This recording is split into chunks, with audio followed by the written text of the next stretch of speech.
Big TV భక్తి సమాచారం WhatsApp ఛానల్లో జాయిన్ అవ్వండి. అన్ని విశేషాలు ఎప్పటికప్పుడు తెలుసుకోండి.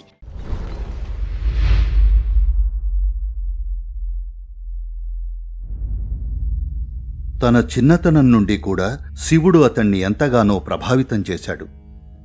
కేవలం ఒక 25 కిలోమీటర్ల దూరంలో ఓ శివాలయం ఉండేది. ఇతనికి శివుడు పిలుస్తున్నట్లుగా అనిపిస్తుండేది. కాని తనకా స్వతంత్రం లేదు. తన ప్రయాణం చేయలేడు. ఎన్నోసార్లు తన ఆసామికి తన కోరిక విన్నవించుకుంటాడు. కేవలం ఒక్కరోజు వెళ్ళొస్తాను, ఆలయాన్ని దర్శించుకుని తిరిగి వస్తాను అంటాడు. ఆ ఆసామి ప్రతిసారి, ఇవాళ కలుపు తీయాలి, రేపు ఎరువులు జల్లాలి, ఆ తర్వాత ఇంకో పనుంది, నువ్వు పొలం దున్నాలి, లేదు ఒకరోజు మనం వృధా చేయలేం, అసలేమనుకుంటున్నావు, అసలే నువ్వో పనికిమాలినవాడివి, నీ జీవితంలో ఓ రోజు వృధా చేయాలనుకుంటున్నావా అనేవాడు. ఎన్నోసార్లు తన కోరికను విన్నవించుకున్నాడు. తనలో ఈ కోరిక పెరగటం మొదలవుతుంది. శివుణ్ణి చూడాలని నిశ్చయించుకుంటాడు. ఈసారి అసలు ఓ బానిసకు తెలియని ఉండకూడని దర్పంతో తన ఆసామి ముందుకెళ్ళి నుంచుంటాడు. ఆ ఆసామి మొదలు పెడతాడు, మూర్ఖుడా, పోయినసారి మీ అమ్మకు బాగోలేదు, అంతకుముందు మీ చెల్లెలి పెళ్లి, దానికి ముందు మీ అమ్మమ్మ 3 సార్లు చనిపోయింది, ఇక ఇప్పుడు ఆలయానికి వెళ్ళాలా? అదేం కుదరదు అంటాడు.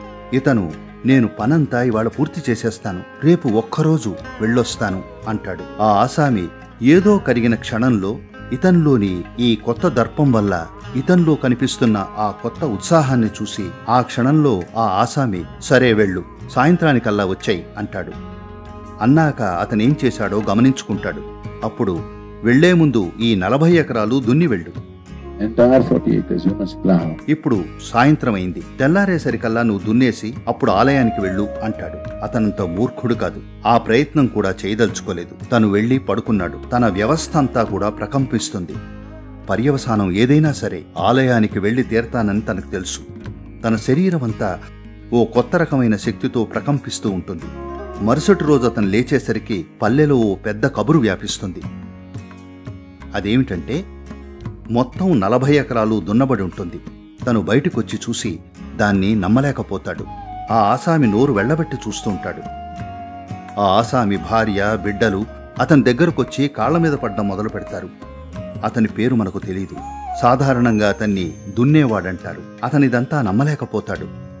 అప్పుడు తనకు అర్థమవుతుంది, శివుని కటాక్షం పొందడం ద్వారా తను ప్రకృతి నియమాలను కూడా అధిగమించొచ్చని. ప్రకృతి నియమాలను మనం అధిగమించొచ్చు, కానీ మనుషుల నియమాలు ఎంత క్రూరంగా ఉంటాయంటే మీరు వాటిని ఎప్పటికీ అధిగమించలేరు. కానీ ఇప్పుడు మనుషుల, దేవుళ్ల, ఇంకా ప్రకృతి నియమాలు అన్నీ అధిగమించబడ్డాయి. ఉన్నట్టుండి అందరూ వచ్చి అతనికి వెండి నాణేలిచ్చారు.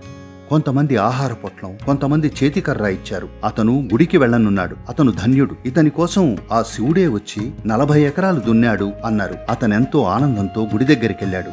కాని ఓ వెలివేయబడిన వాడిగా బతకడం వల్ల తను ఆలయంలోనికి వెళ్లలేడన్న విషయం గుర్తొస్తుంది. అక్కడ నిల్చుండిపోతాడు. వాళ్ళు అతన్ని లోనికి వెళ్ళనివ్వరు. వాళ్ళు నియమాలను మార్చరని అతనికి తెలుసు. ఇంత దూరం వచ్చాడు. అతనికి కావలసిందల్లా ఒక్కసారి దర్శనం చేసుకోవడమే. దారిలో ఉన్న ఆ పెద్ద నంది ఓ పక్కకు జరిగింది. ఇక ఆ తర్వాత అందరూ ఆయన్ని నందనార్ అని పిలవడం మొదలుపెట్టారు. సుప్రసిద్ధ ముని అయ్యాడు. అతని పేరు ఎవరికీ తెలియదు. అతను ఒక దున్నేవాడిగా మాత్రమే తెలుసు.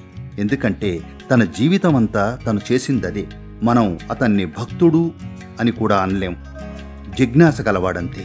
ఆ జిజ్ఞాసని వదల్లేదు. తార్కిక బుద్ధి గల వారితో వచ్చిన సమస్య ఏమిటంటే, ఏదైనా మిమ్మల్ని కుతూహలానికి గురి చేస్తే మీరు దానికి ఓ మూర్ఖమైన వివరణిచ్చి దాన్నక్కడే చంపేస్తారు.